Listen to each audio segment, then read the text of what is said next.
Assalamualaikum warahmatullahi wabarakatuh. Perkenalkan, saya Irwan akan menjelaskan tentang pengetesan kalendering. Yang pertama, apa sih yang dimaksud dengan kalendering? Kalendering adalah pencatatan pukulan hammer dari ketinggian tertentu dan pencatatan set pada terakhir pemancangan yang umumnya dilakukan 10 pukulan terakhir. Nah, jadi mana fungsi kalendering ini adalah untuk memperkirakan daya dukung tiang yang kita pancangkan berdasarkan daya dukung formula dinamik. Nah, di mana pelaksanaan kalendering ini berbarengan dengan pelaksanaan pemancangan. Jadi, ketika pada set terakhir, artinya pada kedalaman final, gitu, kita melakukan kalendering, di mana ini untuk memastikan apakah tiang pancang yang kita pancangkan ke dalam tanah sudah memenuhi daya dukungnya sudah memenuhi eh, daya dukung yang sesuai dengan rencana. Di mana alat dan bahan untuk kalendering ini cukup sederhana. Kita hanya butuh yang pertama spidol, kemudian kertas milimeter blok, selotip, dan yang keempat adalah kayu pengarah spidol agar terlihat agar si spidol selalu berada posisinya. Nah, kalau kita lihat kayu pengarah itu yang mana? Kayu pengarah itu yang ini, yang berwarna merah. Di mana itu adalah berfungsi sebagai dudukan untuk spidol ya. Nah, pelaksanaan kalendering, kemudian kalendering itu saat kalendering telah ditentukan, dihentikan pemukulan oleh hammer.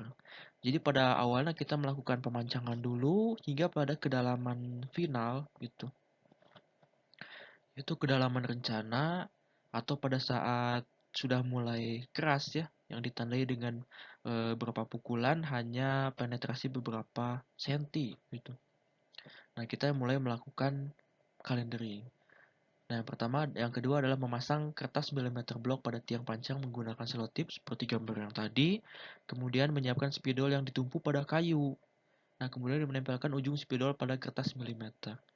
Kemudian menjalankan pukulan. Nah, satu orang melakukan kalendering, satu orang lagi mengawasi serta menghitung jumlah pukulan. Jadi paling tidak ada 2 orang yang melaksanakan kalendering. Nah, setelah 10 pukulan, kertas milimeter diambil. Nah, di mana tahap ini dilakukan 2-3 kali agar mau diperoleh grafik yang bagus. Nah, di mana grafik yang bagus itu seperti apa nanti kita lihat. Kemudian usahakan kertas bersih karena kalau menggunakan diesel hammer biasanya oli grafiknya kurang valid. Artinya apa? Artinya bacaan yang kita dapatkan dari kalendering itu bahkan bisa tidak terbaca ya karena tertutup oli. Nah, standar final set pengujian kalendering adalah 1 inci per 10 blow. Jadi 2,5 cm dalam 10 pukulan. Artinya satu pukulan paling tidak 1/4 cm. Nah, itu dianggap sudah memenuhi daya dukung yang cukup. Nah, ini ada video di mana proses kalendering. Bisa kita lihat pada saat nomor dijatuhkan. Bagus. Nah, spidol digeser sekitar 1 cm. Nah, bisa kita lihat ini jaraknya tidak konsisten ya. Ini grafiknya kurang bagus. Nah, ini cukup bagus. Ya, memang cukup rapat juga. Ini terlalu rapat.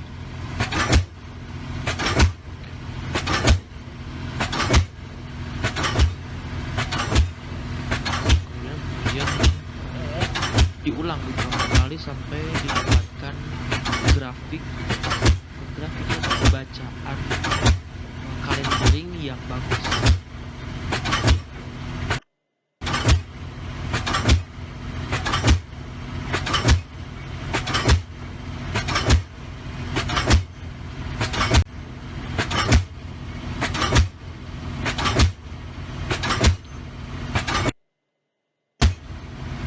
Dua saja, Pak. Bisa 2 bisa 2-3 kali dalam satu kali pengujian kalender.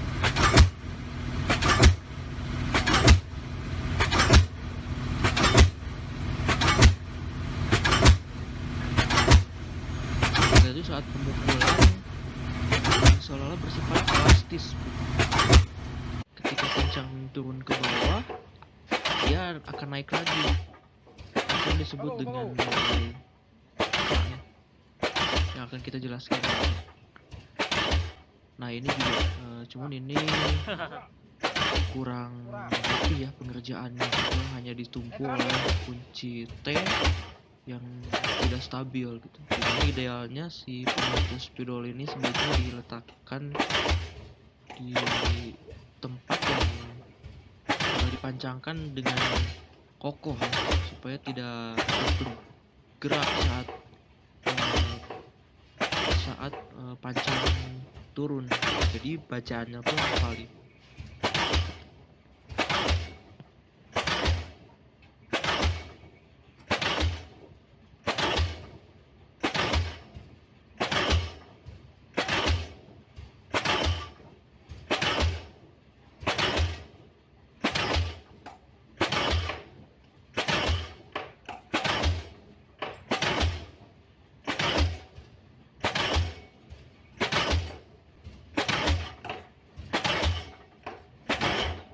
Nah segera diambil jangan sampai turun. Ini salah satu contoh yang menurut saya kurang tepat gitu ya. Kenapa bisa kita lihat spidolnya tidak ditemukan pada si kayu menara, dan kita lihat pada saat turun dia masih bisa menurunkan spidolnya. Artinya apa? Sehingga bacaan yang tercatat tentu saja sedikit. Kenapa? Karena metode yang kurang tepat seperti itu. Ketika pancang turun dia akan menurunkan spidolnya. Akibatnya apa? Akibatnya garisnya cenderung lurus dan si informasinya terbaca lebih sedikit. Ini adalah satu contoh yang kurang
Nah, sekarang kita lanjut di mana hasil bacaannya seperti yang terlihat pada gambar sebelah kiri. Nah, ini yang cukup bagus ya grafiknya, di mana kita dalam satu set diambil 10 pukulan. Kita hitung garis horizontalnya. 10 pukulan seperti ini. Nah, langsung saja kita bagaimana cara mengolah data hasil calendering.